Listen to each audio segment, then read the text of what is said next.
আসসালামু আলাইকুম। সুপ্রিয় শিক্ষার্থীবৃন্দ, ঢাকা কলেজ উদ্ভিদ বিজ্ঞান বিভাগ কর্তৃক আয়োজিত অনলাইন ভিত্তিক ক্লাসে তোমাদের সবাইকে স্বাগত। আশা করি তোমরা সবাই ভালো আছো, সরকারের নির্দেশ মোতাবেক চলছো এবং সামাজিক দূরত্ব বজায় রাখছো এবং ঘন ঘন হাত ধৌত করছো এবং সবসময় মাস্ক পরিধান করছো।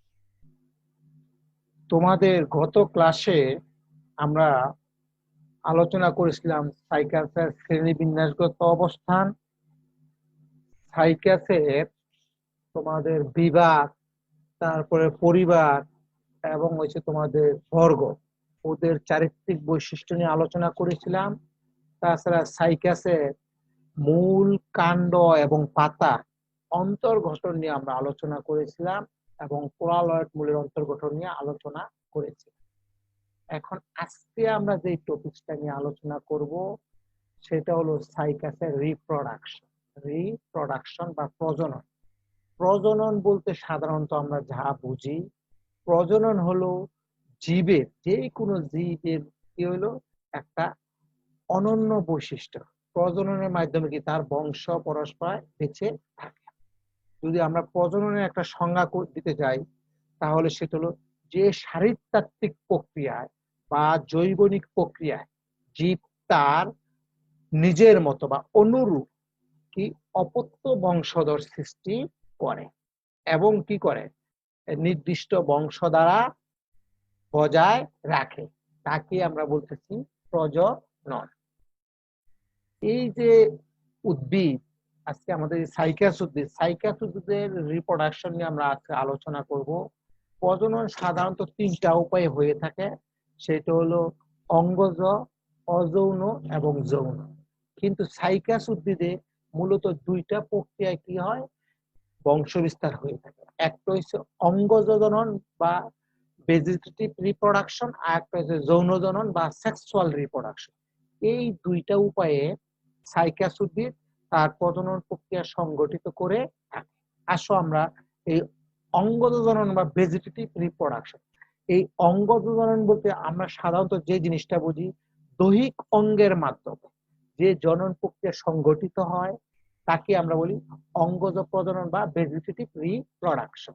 এখন দেখো, এই জায়গায় যদি অন্যভাবে বলি, স্পোর বা রেণু বা গ্যামেট সৃষ্টি ব্যতি রেখে, এই তিনটা ব্যতি রেখে যে প্রক্রিয়ায় কি করে, স্পোর বা গ্যামেট, স্পোর বা রেণু একই কথা, গ্যামেট, স্পোর বা গ্যামেট ব্যতি রেখে যে প্রক্রিয়ায় কি করে উদ্ভিদ তার বংশ বিস্তার করে তাকে আমরা বলতেছি অঙ্গজ প্রজনন।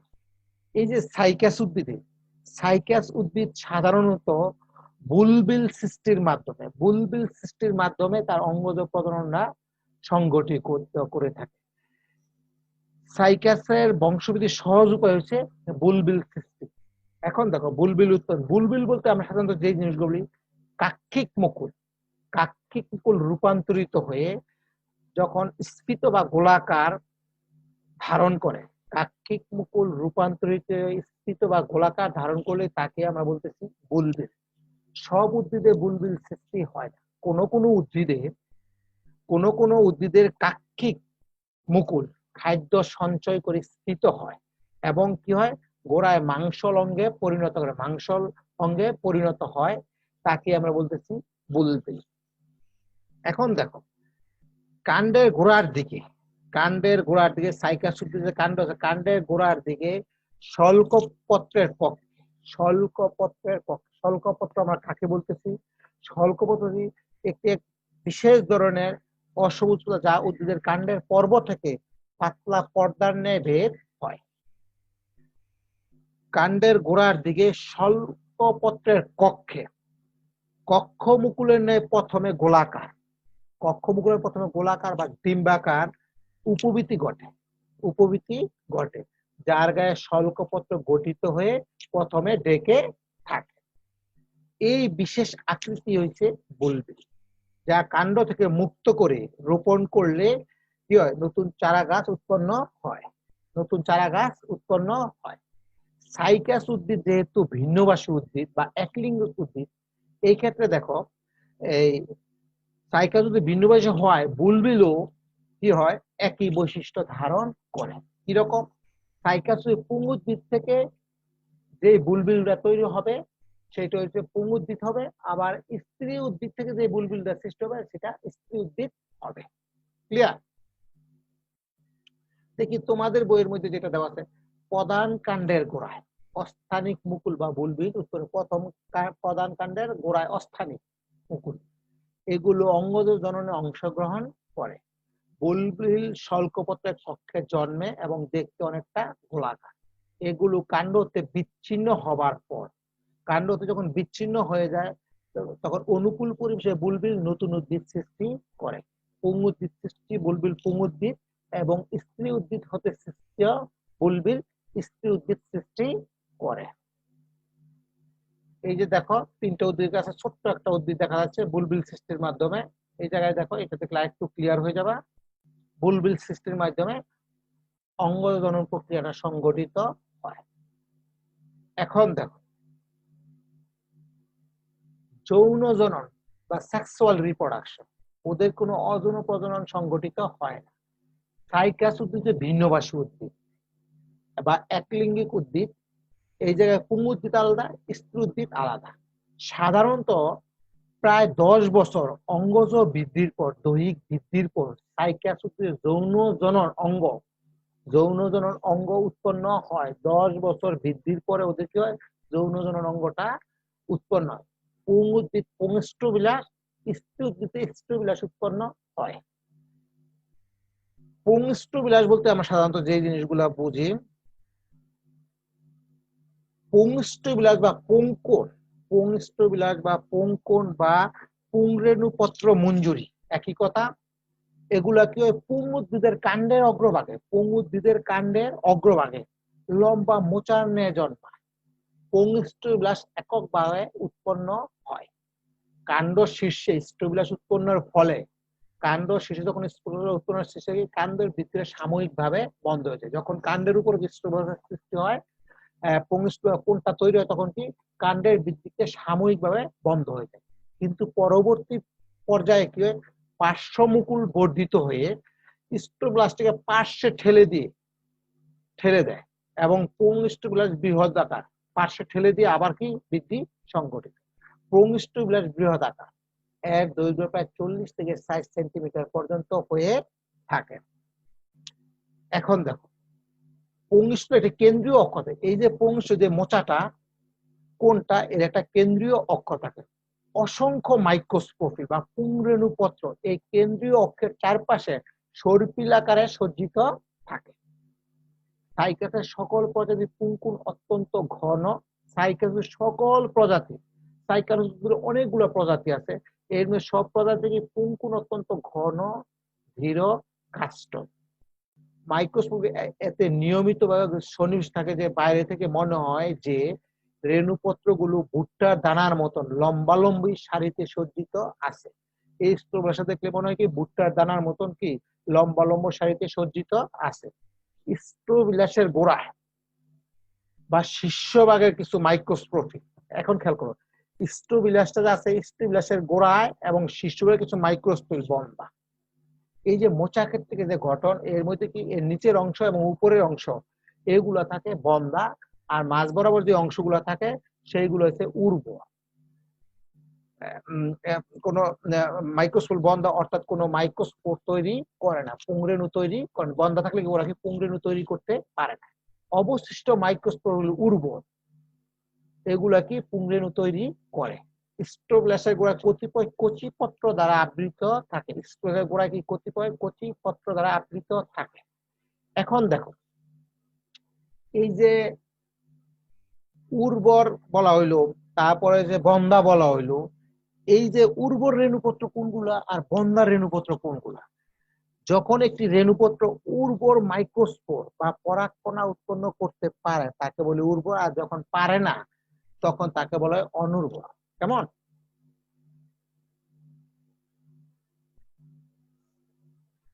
আমরা এই চিত্রটা একটু দেখো, দেখলে মনে থাকবে।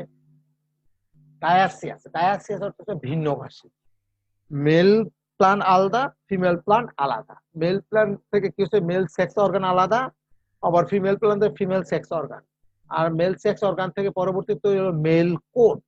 আর এই জায়গায় ফিমেল সেক্স অর্গান থেকে তৈরি হলো মেগাস্পোরোফিল।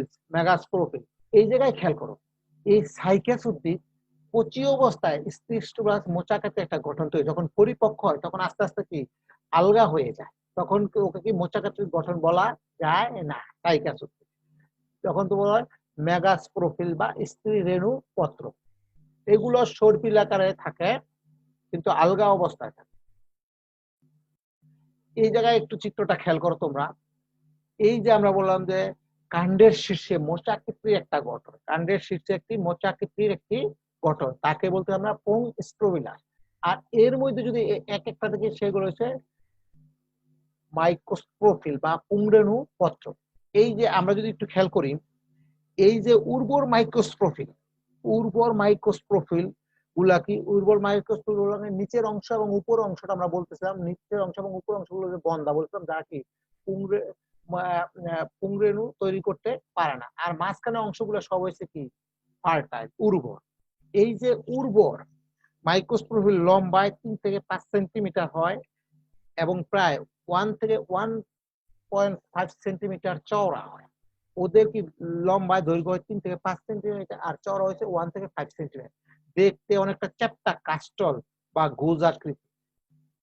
এর গোড়ার দিকটা সরু এবং উপরের অংশটা ক্রমান্বয়ে চ্যাপ্টা হয়ে পরে আবার হঠাৎ সরু একটি বর্ধিত বন্ধ অংশ সৃষ্টি হয়েছে, যাকে আমরা বলি কি অ্যাপোফাইসিস। এই বন্ধ অংশটি মোচায় থাকাকালীন শুধু বাহির থেকে দৃশ্যমান হয়। এই অ্যাপোফাইসিস অংশটা যখন কি একমাত্র মোচায় যখন থাকে, পুংস্ট্রোবিলাসে থাকে, তখন তাকে আমরা দেখতে পাই থেকে দৃশ্যমান, যাকে অ্যাপোফাইসিস বলা হয়। প্রত্যেক মাইক্রোস্পোরোফিলের দুইটি পৃষ্ঠ থাকে, একটা হচ্ছে ঊর্ধ্বতল আর একটা হচ্ছে নিম্ন, একটা হচ্ছে ঊর্ধ্বতল এবং নিম্নতল, বা আমরা যে অ্যাডাক্সিয়াল অ্যাবাক্সিয়াল। অ্যাডাক্সিয়াল যেটাকে আমরা বলি ঊর্ধ্বতল, আর নিম্নতল বলি অ্যাবাক্সিয়াল। অ্যাবাক্সিয়াল পৃষ্ঠ লম্বালম্বি ভাবে একটু উঁচু বাজ উৎপন্ন করে। এই অ্যাবাক্সিয়ালটা কি হয়, নিম্ন পৃষ্ঠ যেটাকে আমরা বলতেছি একটি উঁচু বাজ উৎপন্ন করে। এই অ্যাবাক্সিয়াল তলে কয়েক শত, প্রায় 700-র অধিক পুংরেণুস্থলী বা মাইক্রোস্পোরাঞ্জিয়া উৎপন্ন হয়। পৃষ্ঠতলে মাইক্রোস্পোরাঞ্জিয়া উৎপন্ন, এগুলো সবই কি হয়েছে মাইক্রোস্পোরাঞ্জিয়া একত্রে। এই জায়গায় আমরা একটু চিত্রটা খেয়াল করি, এই জায়গায় খেয়াল করো। এই যে আমরা ঊর্ধ্বতল এবং নিম্ন পৃষ্ঠতল বললাম, এই জায়গায় খেয়াল করো। এইটা হচ্ছে আমার পুং স্ট্রোবিলাস, এটা হচ্ছে আমার পুং স্ট্রোবিলাস। এই জায়গা থেকে যদি আমরা একটা জিনিস, এই যে উপরের অংশ যখন মোচা থাকে তখন কি অ্যাপোফাইসিস, যে অংশটা আমরা বন্ধা দেখি। আর এই যে এই অংশটা দেখো, এই অংশটা কি নিচের অংশ সরু, আস্তে আস্তে ক্রমশ কি প্রশস্ত, তারপর আবার কি সরু।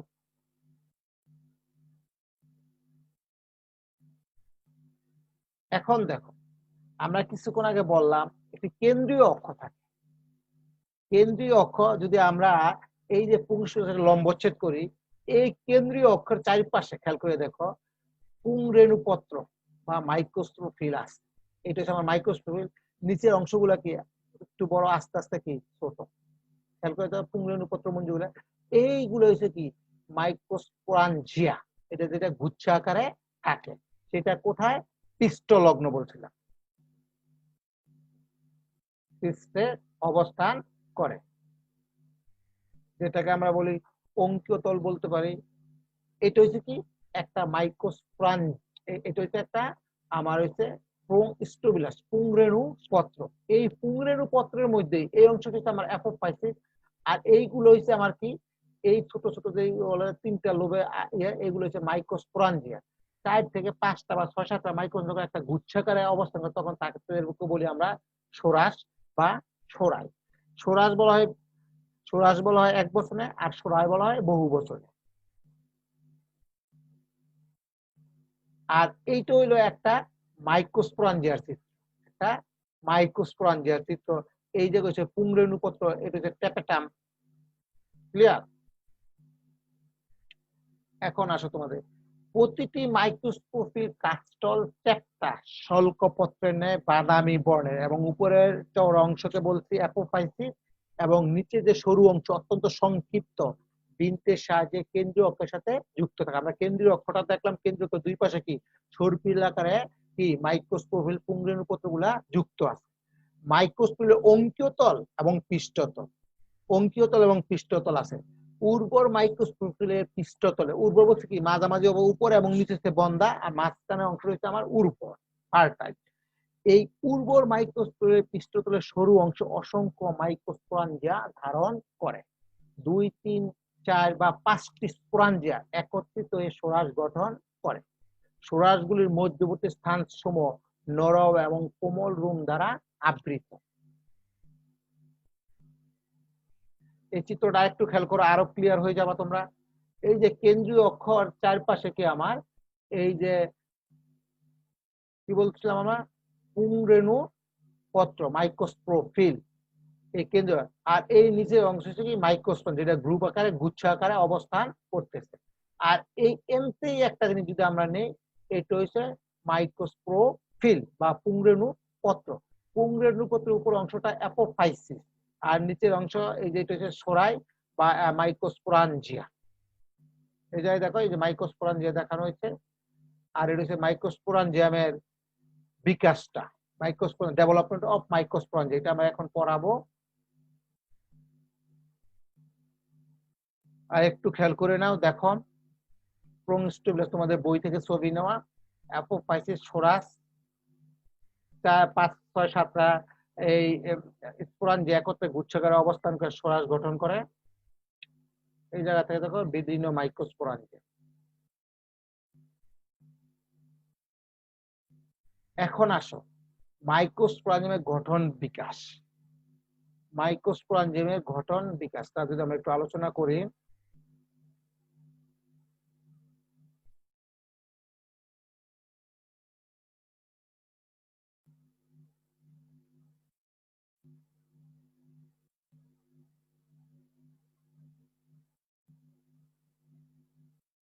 মাইক্রোস্পোরাঞ্জিয়াম বা মাইক্রোস্পোরাঞ্জিয়া বহু বছর বলে মাইক্রোস্পোরাঞ্জিয়া আর এক বছর বলে মাইক্রোস্পোরাঞ্জিয়া। মাইক্রোস্পোরাঞ্জিয়াম বলতে সাধারণত আমরা যে জিনিসটা বুঝি পুং জননাঙ্গের অবধারিত স্থিত অংশ যেখানে পরাগকণা উৎপন্ন হয় তাকেই বলি পুংরেণু স্থলী বা মাইক্রোস্পোরাঞ্জিয়া বা মাইক্রোস্পোরাঞ্জিয়া। উদ্ভিদের মাইক্রোস্পোর বা পুংরেণু উৎপাদক পরাগধানীকেই বলা হয় মাইক্রোস্পোরাঞ্জিয়া। ক্লিয়ার? এখন দেখো প্রত্যেকটি মাইক্রোস্পোরাঞ্জিয়াম হচ্ছে এক প্রকোষ্ঠ বিশিষ্ট।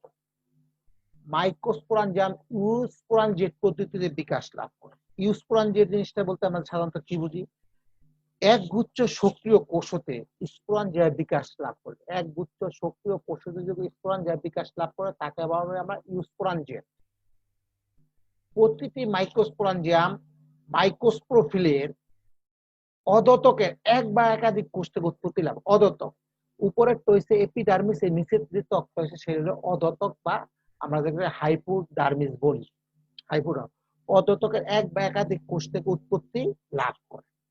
স্পোরাঞ্জিয়ামের প্রারম্ভিক যে কোষটা বা স্পোরাঞ্জিয়া ইনিশিয়াল যে কোষটা সেটা পেরিক্লিনাল পদ্ধতিতে, পেরিক্লিনাল পদ্ধতি নিশ্চয়ই পরিধির সাথে সমান্তরাল ভাবে বিভক্ত, বাইরের দিকে প্রাইমারি প্রাচীর কোষ এবং ভিতরের দিকে প্রাইমারি স্পোরোজেনাস কোষ। কি বললাম, স্পোরাঞ্জিয়া ইনিশিয়াল কোষটাকে পেরিক্লিনাল পদ্ধতিতে বিভাজিত হয়ে কি হবে, বাইরের দিকে প্রাইমারি প্রাচীর কোষ তৈরি করবে এবং ভিতরের দিকে কি করবে, প্রাইমারি স্পোরোজেনাস কোষ তৈরি করবে, স্পোরোজেনাস কোষ গঠন করবে।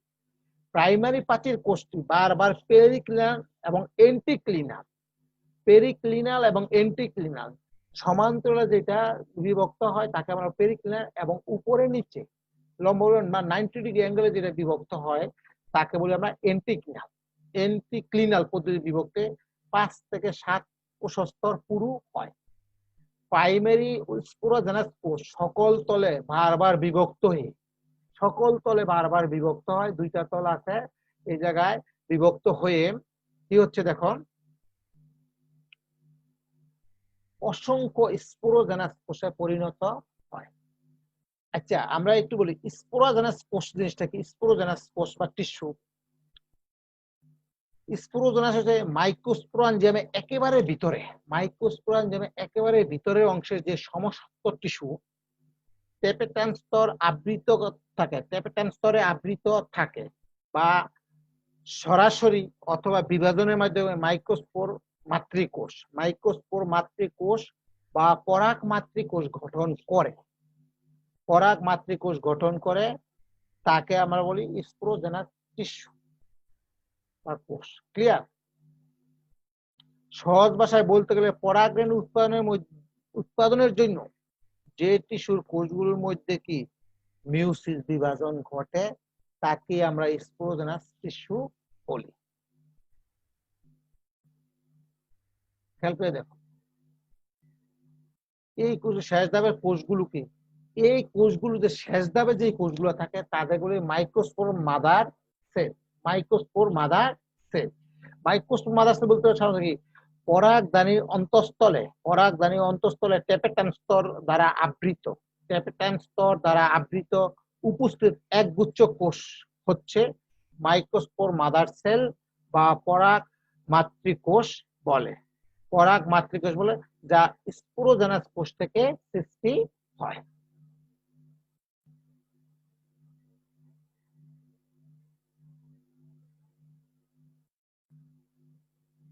এই যে দেখো, এই স্পোরোজেনাস কোষের সর্ববাহিরের কোষগুলো অথবা স্পোরাঞ্জিমের প্রাচীরের অন্তঃস্থ কোষগুলো, স্পোরোজেনাস কোষের সর্ববাহিরের কোষ, আর একটা হচ্ছে স্পোরাঞ্জিমের প্রাচীরের অন্তঃস্থ কোষ, ভিতরের কোষ গুলো টেপেটামে পরিণত, টেপেটামের কোষগুলো বিগলিত হয়ে মাইক্রোস্পোর পুষ্টি সাধন করে, টেপেটামের কোষগুলো কি হয় বিগলিত হয়ে মাইক্রোস্পোরের পুষ্টি সাধন করে।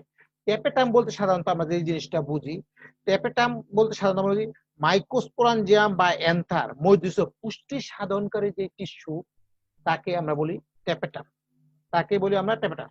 সাধারণত এগুলো কি পরাগধানীর প্রাচীরের অন্তঃপৃষ্ঠে কেন্দ্র বিমুখী হয়ে লম্বভাবে সজ্জিত প্রোটোপ্লাজম সমৃদ্ধ একটি বিশেষ কোষস্তর, যা বিগলিত হয়ে কি হয় পুষ্টি যোগান দেয়, পুষ্টি যোগায়, তাকেই আমরা বলি টেপেটাম।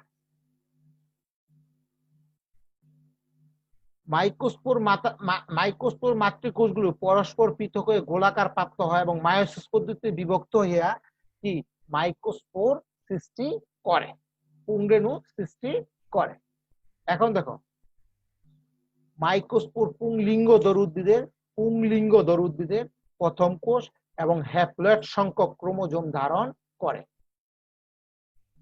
মাইক্রোস্পোর মাদার সেল থেকে ডিপ্লয়েড, এই জায়গায় যখন মিউসিস প্রক্রিয়া যখন হ্যাপ্লয়েড আসে তখন সেটা হয়ে মিউসিস প্রক্রিয়ায় হ্যাপ্লয়েড কোষে রূপান্তর ঘটে। অঙ্কুরোদ্গমের পূর্বে অঙ্কুরোদ্গমের পূর্বে মাইক্রোস্পোর করে মাইক্রোস্পোরাঞ্জিয়াম হতে নির্গত হয় না, পরিপক্ক স্পোরাঞ্জিয়ামে ফেটে গিয়ে, পরিপক্ক স্পোরাঞ্জিয়ামের পৃষ্ঠ ফেটে গিয়ে স্পোর মুক্ত হয়। এই জায়গায় দেখো পেরিক্লিনাল ডিভিশন এবং এন্টিক্লিনাল ডিভিশন যদি পাশাপাশি, দেখো চিত্র দেওয়া আছে, যদি পাশাপাশি কি হয় সমান্তরালে অবস্থান করে তাকে আমরা বলতেছি পেরিক্লিনাল। আবার উপরে নিচে যদি হয়, যদি এটা আমরা ইয়ে করি, যদি এটা আমাকে একটা এভাবে দিয়ে এভাবে 90 ডিগ্রি অ্যাঙ্গেল করি, উপরে নিচে লম্বালম্বি বিভক্ত, তাকে বলতেছি আমরা এন্টিক্লিনাল। এই যে দেখো, এটা হচ্ছে আমার এন্টিক্লিনাল, আর এই যে পাশাপাশি যেটা সেটা হচ্ছে আমার পেরিক্লিনাল বিভাজন। এই জায়গায় দেখো আরো ক্লিয়ার হও, পাশাপাশি উপরে নিচে। এখন আসো আমরা এই চিত্রটা নিয়ে একটু আলোচনা করি। আমরা যেই কথাগুলো একটু আগে বললাম, স্পোরাঞ্জিয়াম প্রারম্ভিক কোষ, স্পোরাঞ্জিয়াম প্রারম্ভিক কোষ পেরিক্লিনাল ভাবে বিভাজিত হয়ে দুইটা কোষ, বাইরে কোষটা বলছে আমরা প্রাইমারি প্রাচীর কোষ, আর ভিতরটারে বলছেন প্রাইমারি স্পোরোজেনাস কোষ। ক্লিয়ার?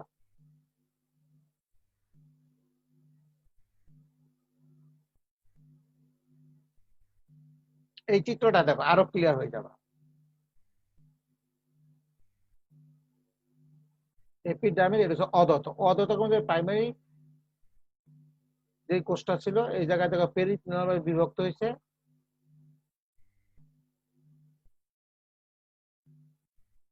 এই জায়গায় দেখো এই চিত্রটা খেয়াল করো,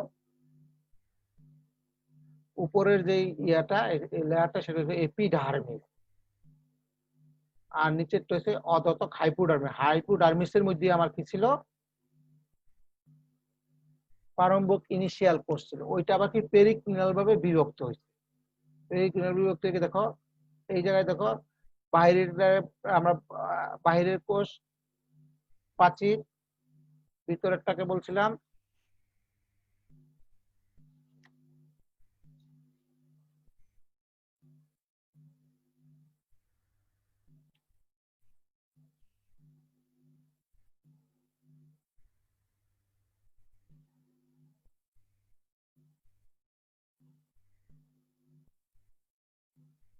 এটা গেল আমাদের এই development of মাইক্রোস্পোরাঞ্জিয়া, মাইক্রোস্পোরাঞ্জিয়ার bKash.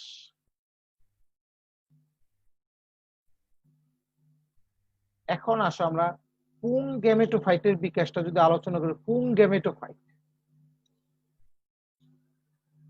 Pung gametophyte বলতে সাধারণত মাইক্রোস্পোর বা পুংলিঙ্গধর, পুং গ্যামেটোফাইটের প্রথম কোষ হচ্ছে মাইক্রোস্পোর বা পুংলিঙ্গ। মাইক্রোস্পোর পুংলিঙ্গধর পুং গ্যামেটোফাইটের প্রথম কোষ। মাইক্রোস্পোরাঞ্জিয়ামে থাকা অবস্থায় দেখো,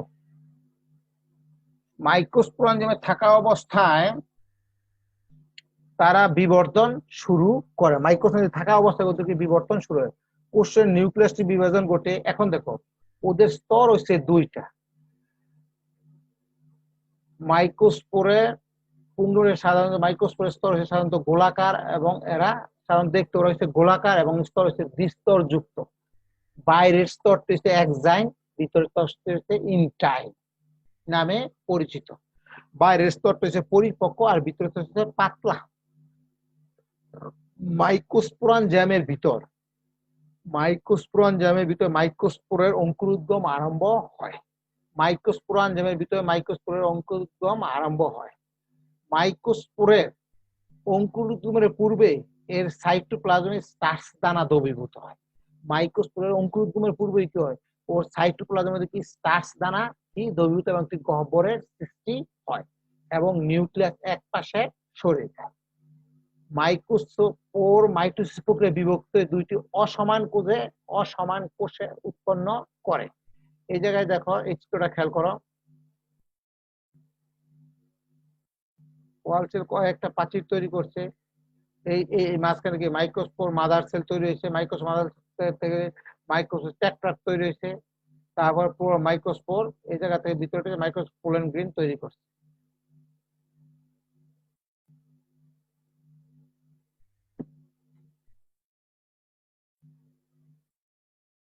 এখন দেখো আমরা যদি একটু চিত্র দেওয়ার আগে একটু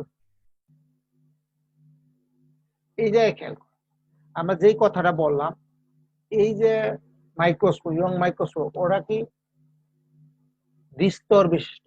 বাইরের স্তরতে বলতেছি আমরা কি এক্সাইন, যেটা হচ্ছে পরিপক্ক, আর ভিতরটা বলতেছি ইনটাইন, যেটা পাতলা। এখন দেখো ওদের যে নিউক্লিয়াস, কোষের নিউক্লিয়াসটি বিভাজন ঘটে গিয়ে এই যে কোষের নিউক্লিয়াস, এই কোষের নিউক্লিয়াস বিভাজন ঘটে গিয়ে দুইটি অসম কোষ তৈরি করে। দুইটা কোষ তৈরি হয় কিন্তু সমান না। ছোট কোষটিকে আমরা পোথালিয়াল কোষ বলি, ছোট কোষটিকে আমরা বলি পোথালিয়াল কোষ, আর বড় কোষটিকে কি বলি, অ্যান্থেরেডিয়াল কোষ। বড় কোষটাকে বলি আমরা অ্যান্থেরেডিয়াল কোষ। অ্যান্থেরেডিয়াল কোষটা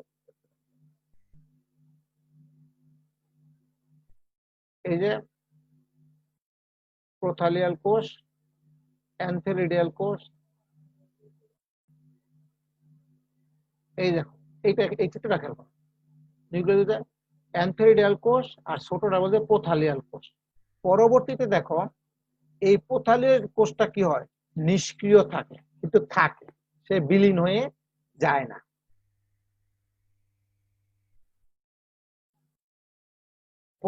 অ্যান্থেরিডিয়াল কোষ বা পুংদানি কোষ বলতে পারি। তারপর পোথালিয়াল কোষটি নিষ্ক্রিয়, কিন্তু অ্যান্থেরিডিয়াল কোষটি আবার বিভক্ত হয়ে একটি জনন কোষ আর একটা হচ্ছে তোমার কি নালী কোষ, টিউব সেল।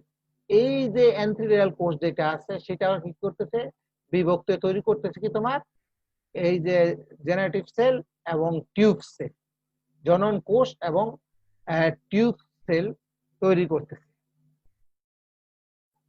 এবং নালী কোষ তৈরি। এই যে তিনটা অবস্থা, একটা দুইটা এই তিনটা, এই ত্রিনিউক্লিয়াস যুক্ত কোষকে তখন পরাগকণা বলে। এই তিনটা যখন অবস্থান তৈরি তখন তাকে আমরা বলি পরাগকণা। এই দেখো এই তিনটা অবস্থা, prothallial, generative cell, tube cell. Clear? এই এই একটা দুইটা এই তিনটা, এটাকে বলতেছে আমরা কি এই পরাগকণা বলি। এই নিউক্লিয়াস যুক্ত কোষকে তখন পরাগকণা বলা হয়। এই সময় মাইক্রোস্পোরাম থেকে মুক্তির অপেক্ষায় থাকে। এই সময় কি এই মাইক্রোস্পোরাঞ্জিয়াম থেকে কি হয়, মুক্তির অপেক্ষায় থাকে কি পরাগকণা। পরাগকণা বাইরে আসার জন্য মুক্তির অপেক্ষায় থাকে। এই যে আমরা একটু দেখি, মাইক্রোস্পোর মাইটোসিস বিভক্ত দুটি অসমান কোষে বিভক্ত ক্ষুদ্র কোষকে বলতেছে প্রোথালিয়াল কোষ এবং বা অঙ্গজ কোষ। প্রোথালিয়াল কোষ, অঙ্গজ কোষ এবং অপেক্ষাকৃত বড় কোষটি বলে অ্যান্থেরিডিয়াল কোষ বা পুংদানি কোষ। অ্যান্থেরিডিয়াল কোষ বা পুংদানি কোষ। অঙ্গজ কোষটি আর বিভক্ত হয় না। অঙ্গজ কোষটা কি হয়, বিভক্ত হয় না, মানে প্রোথালিয়াল কোষটা আর বিভক্ত হয় না। এখন দেখো বিভক্ত নেই কিন্তু কার্যক্রম থাকে, কিন্তু কার্যক্ষম থাকে। ব্যাকটেরিয়া অন্যান্য সদস্য বিলুপ্ত হয় না, ব্যাকটেরিয়া অন্যান্য সদস্য বিলুপ্ত হয়ে যায় কিন্তু এই জায়গায় থাকে। অ্যান্থেরিডিয়াল প্রারম্ভিক কোষটি পুনরায় আবার দুটি অসমান কোষে বিভক্ত হয়। অ্যান্থেরিডিয়াল যে প্রারম্ভিক কোষ, পুংদানি যে কোষটা আছে সেটা আবার কি দুইটা অসমান কোষে বিভক্ত হয়। কোষ সংলগ্ন, প্রোথালিয়া কোষ সংলগ্ন যে কোষটি তাকে বলতেছি জনন কোষ বা জেনারেটিভ সেল, এবং অপেক্ষাকৃত বড় কোষটিকে বলতেছি নালী কোষ বা টিউব সেল। তিন কোষীয় অবস্থা। তিন কোষীয় অবস্থা বলতে আমরা এই জায়গায় যে জিনিসটা বলতে চাচ্ছি সেটা হচ্ছে প্রোথালীয় কোষ, তারপর হচ্ছে তোমার হচ্ছে জনন কোষ এবং নালী কোষ। এই তিনটা অবস্থা যখন তিন কোষীয় অবস্থা পরাগরেণু মাইক্রোস্পোরাঞ্জিয়ামের মধ্যে নিগৃহীত হতে হয়ে চারদিকে ছড়িয়ে, যখন এই অবস্থায় পরাগকণা তখন কি চারদিকে ছড়িয়ে পড়ে। সাধারণত সাইকাস উদ্ভিদগুলো যদি আমরা দেখি, সাইকাস উদ্ভিদ হচ্ছে বায়ু পরাগী, বায়ুর মাধ্যমে পরাগকণা ছড়ায়া পড়ে। তাই মাইক্রোস্পোর বা পরাগরেণুগুলো বাতাসের সাহায্যে নিকটের স্ত্রী উদ্ভিদের ডিম্বকে স্থানান্তরিত হয় এবং ডিম্বকরন্ধ্র নিঃসৃত মিউসিলেসে আটকে, ডিম্বকরন্ধ্র যে মাইক্রোপাইল অঞ্চলটা আছে এটা মিউসিলেসে আটকে যায়। এই পিচ্ছিল যে মিউসিলেসে আটকে যায়, এই নিঃসৃত মিউসিলেস মাইক্রোপাইলের দিকে বন পোষকের কিছু কোষ হতে সৃষ্ট হয়। এই মিউসিলেস মাইক্রোপাইলের কিছু বন পোষকের কোষ হতে সৃষ্ট হয়। ক্রমান্বয়ে মিউসিলেসকে শুকাতে থাকে এবং অঙ্কুরিত মাইক্রোস্পোরটি মাইক্রোপাইলের নলের মধ্যে দিয়ে পরাগ প্রকোষ্ঠে প্রবেশ করে। যখন কি হয়, শুকায় যায়, তখন অঙ্কুরিত মাইক্রোপাইল ডিম্বকরন্ধ্রের ভিতর থেকে পরাগ প্রকোষ্ঠে প্রবেশ করে।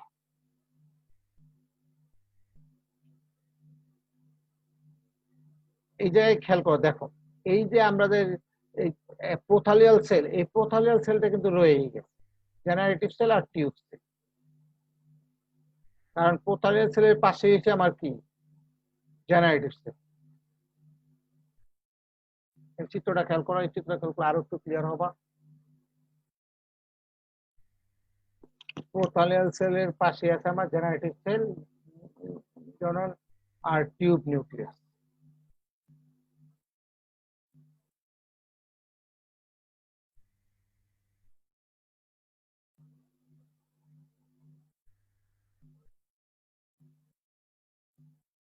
পুংলিঙ্গধর উদ্ভিদের পরবর্তী বিকাশ ঘটে ডিম্বকের ভ্রূণ পোষকের উপরিভাগে। ডিম্বকের যে ভ্রূণ পোষকের উপরিভাগে এর অন্তত বিদ্যুৎ পরাগনালী, এর ভিতরে যে অন্ততক আছে এটা বিদ্যুৎ পরাগনালী উৎপন্ন করে, পরাগনালী বা টিউব নল উৎপন্ন করে।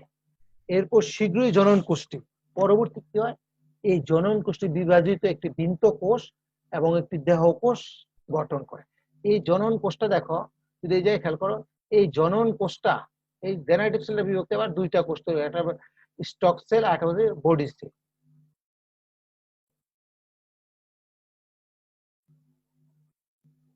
বিভক্ত হয়ে একটা বৃন্ত কোষ এবং একটি দেহকোষ তৈরি করে। সাধারণত পরাগায়নে 1 সপ্তাহ পর, যখন পরাগায়ন সংঘটিত হয়, এর 1 সপ্তাহ পর জনন কোষের বিভাজন হয়ে থাকে। 1 সপ্তাহ জনন কোষের কোষ দুটি পরাগ নালিকায় প্রবেশ করে, কোষ দুটি যখন পরাগ নলের ভিতরে প্রবেশ করে তখন পাশাপাশি অবস্থান করে। বৃন্ত কোষটি পরবর্তীতে কোনো কাজে অংশগ্রহণ করে না। যে বৃন্ত কোষ যেটা আছে স্টক, এটা কি কোনো কাজে অংশগ্রহণ করে না। দেহ কোষটি অতঃপর বিভক্ত হয়।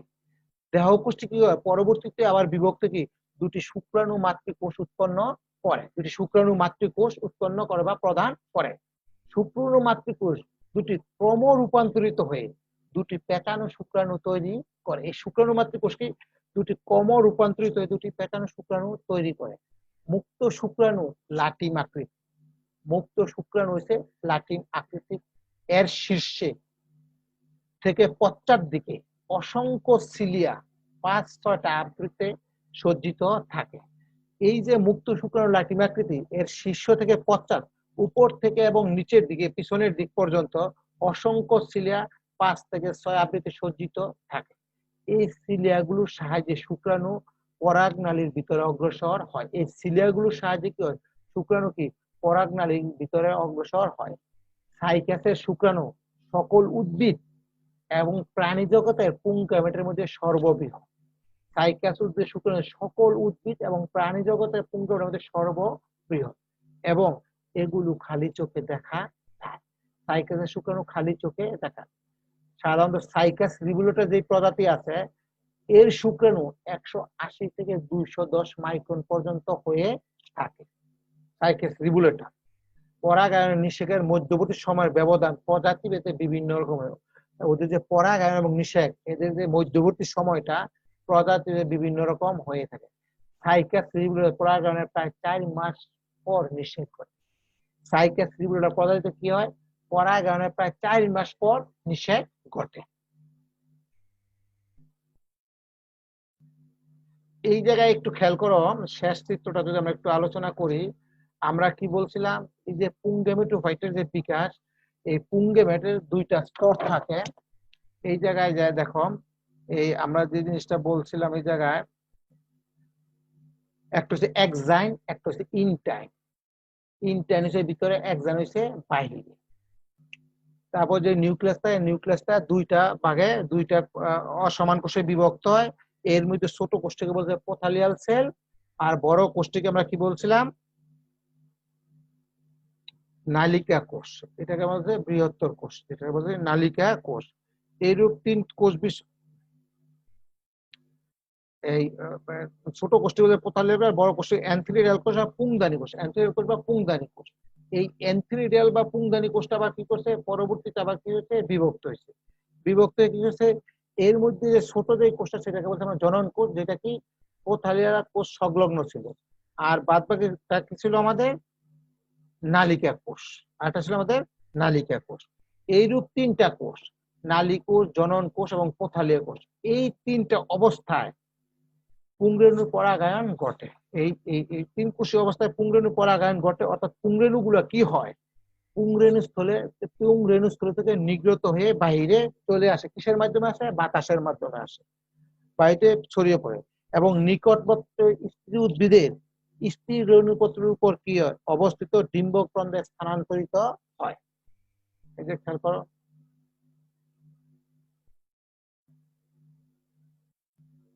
পরবর্তীতে আবার কি জনন কোষের বিভক্ত ঘটে, দেহকোষ, বৃন্ত কোষ। পরবর্তী আবার দেহকোষের বিভক্ত ঘটে 2টা কি শুক্রাণু। শুক্রাণু দেখতে লাটিমের মতো। পুংগেমেট বা শুক্রাণু দেখতে একটা শুক্রাণু আমরা দেখি পূর্ণাঙ্গ শুক্রাণু সাইকাস উদ্ভিদের, যেটা দেখতে বাহ্যিক দিক থেকে মনে হচ্ছে একটা লাটিমের মতন। পুংগেমেট বা শুক্রাণু অনেকটা লাটিম আকৃতি, একদিকে কিছুটা লম্বা, একদিক দেখো কিছুটা লম্বা। এই লম্বাটে অংশে 5 থেকে 6টি সর্পিলাকার ফিতার নেয়, 5 থেকে 6টি সর্পিলাকার ফিতার নেয় প্যাচ রয়েছে। এই প্যাচানো অংশে ছোট ছোট কয়েক হাজার ফ্লাজেলা উৎপন্ন হয়। প্লাজেলার সাহায্যে পুংগেমেট মুক্তভাবে চলাচল করে। এই ফ্লাজেলা সাহায্যে পুং গেমেট মুক্তভাবে চলাচল করে। জীবজগতে সর্ববৃহৎ শুক্রাণুর একটি হচ্ছে সাইকাসের শুক্রাণু। সাইকাস রিবুলেটার শুক্রাণুর আকার, সাইকাস রিবুলেটার এই শুক্রাণুর আকার 180 থেকে 210 মাইক্রোমিটার, যা খালি চোখে দৃশ্যমান হয় বা দেখা যায়।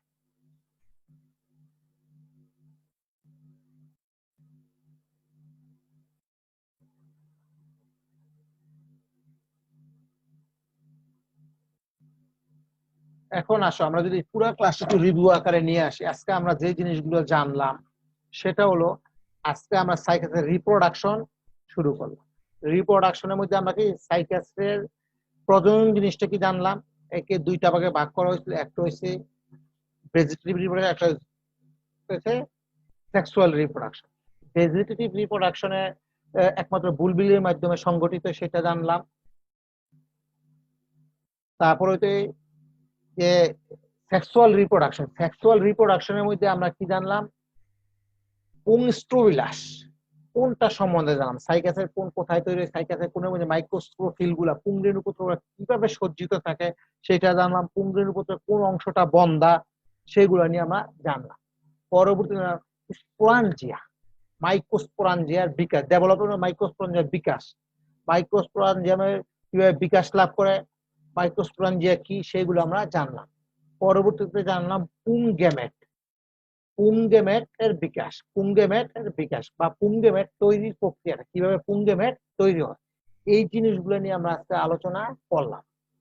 পরবর্তী ক্লাসে আমরা মেগাস্প্রোফিল এর যে গঠনটা আছে, স্ট্রাকচার আছে, ডেভেলপ মেগাস্পোরাঞ্জিয়া, মেগাস্পোরাঞ্জিয়াম, স্ত্রী গ্যামেট কিভাবে বিকাশ লাভ করে, তারপর একটা ডিম্বকের গঠন কিরকম, সেগুলো নিয়ে আমরা আলোচনা করব। তোমরা সবাই ভালো থাকবে সেই কামনাই করি। ঠিক মতন বাসায় অবস্থান করবে এবং পড়ালেখা করবে এই কামনা করে আজকের মতন বিদায়। তোমরা সবাই ভালো থাকো।